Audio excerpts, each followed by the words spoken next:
রাত তখন প্রায় 1টা। ঝড়ের কারণে পুরো এলাকায় বিদ্যুৎ নেই।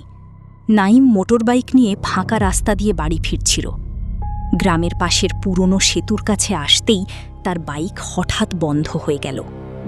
চারপাশ অস্বাভাবিক নীরব। সে ফোন বের করল, নেটওয়ার্ক নেই।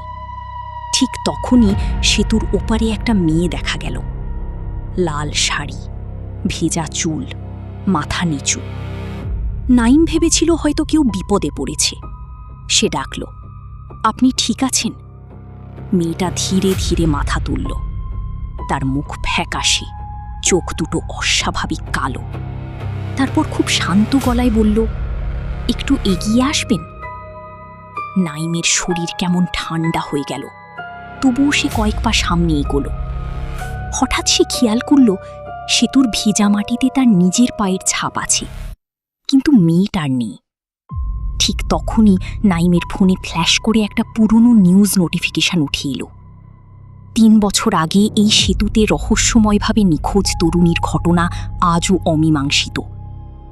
নিচের ছবিটা দেখে নাইমের বুক থক করে উঠল। ছবির মেয়েটা ঠিক তার সামনে দাঁড়িয়ে। হঠাৎ বাইকের হেডলাইট নিজে থেকেই জ্বলে উঠল। আলো পড়তেই নাইম জমে গেল। মেয়েটার শরীর সামনে দাঁড়িয়ে আছে, কিন্তু তার মাথা ধীরে ধীরে উল্টো দিকে ঘুরছে, একদম পিছনের দিকে। হাড় ভাঙার শব্দ, কট কট কট। তারপর সে হাসল।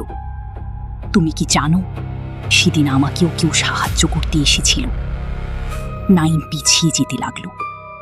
হঠাৎ সে অনুভব করল তার বাইকের পিছনের সিটে কেউ বসেছে। ধীরে ধীরে একটা ঠান্ডা হাত তার কাঁধে এসে পড়ল।